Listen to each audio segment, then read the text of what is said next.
Hey there! In this video, we are going to talk about the RBF kernel and how it magically maps data to an infinite dimension. To start with, let's imagine that we have some data points in 2D, blue points for one class and red points for another, which form two concentric circles, so there is no straight line that can separate them. So, we need something more powerful to do that. This is where transformations come in. We can map our data to a higher dimension where it becomes linearly separable.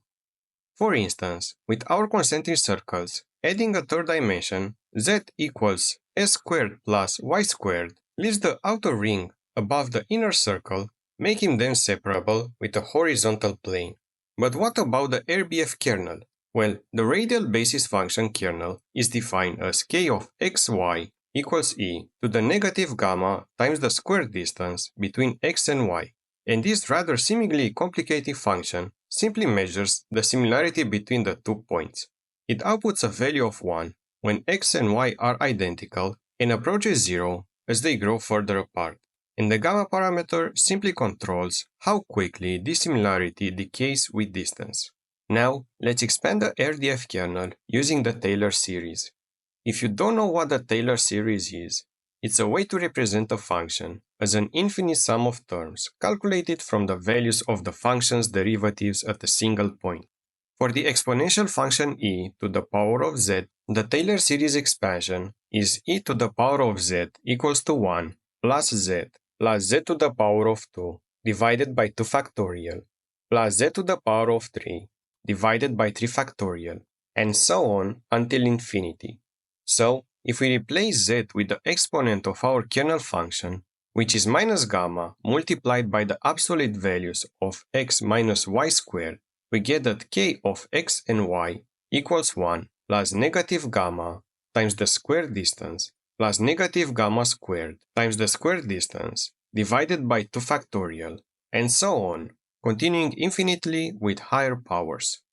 Each term in this expansion corresponds to a dimension in our implicit feature space.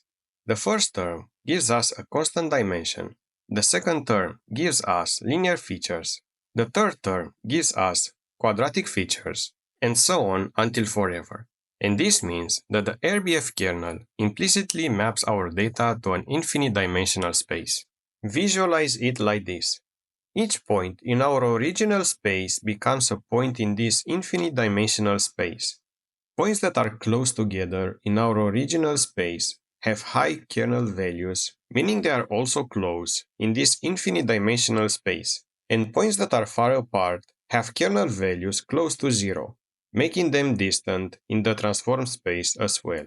The beauty of the kernel trick is that we never actually compute these infinite dimensions, and when training an SVM, we only need the dot product between data points in this feature space, which is exactly what our kernel function gives us directly. This mathematical shortcut is what makes kernel methods so computationally efficient despite working in such rich feature spaces. Finally, let's talk about the gamma parameter, which, in practice, controls how far the influence of a single example reaches. Small gamma means a point has a wide reach, while large gamma means the influence is more local. This gives us flexibility in modeling complex decision boundaries. So, the next time when you use an RBF kernel, remember, you are secretly working in an infinite dimensional space where you make the nonlinear problems linearly separable by avoiding the explicit transformation. And that's the mathematical magic that makes the RBF kernel truly powerful. Please hit the like button if you enjoyed this explanation, share your thoughts in the comments below, and subscribe to be up to date with the content I create on this channel. Thanks for watching, and I will see you next time. Bye bye!